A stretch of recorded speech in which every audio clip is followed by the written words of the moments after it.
മരിച്ചപ്പോ ഗാന്ധാരിയുടെ ദുഃഖമാണോ വലുത്, നിങ്ങളുടെ മകന് മാത്തമാറ്റിക്സിന് 100-ൽ 100 കിട്ടിയില്ല, 97% കിട്ടിയുള്ളൂ, ഏത് ദുഃഖാ വലുത്?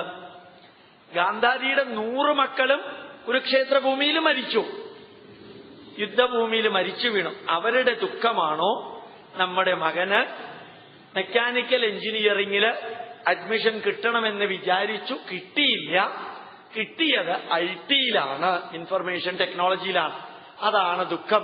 ഈ 2 ദുഃഖങ്ങളും ഒന്ന് കമ്പയർ ചെയ്ത് നോക്കാം. അവതാരമായി ഭൂമിയിൽ ജനിച്ച ശ്രീരാമന് പോലും 14 വർഷം കാട്ടില് കഴിയേണ്ടി വന്നു. ആ ശ്രീരാമന്റെ ദുഃഖമാണോ വലുത്?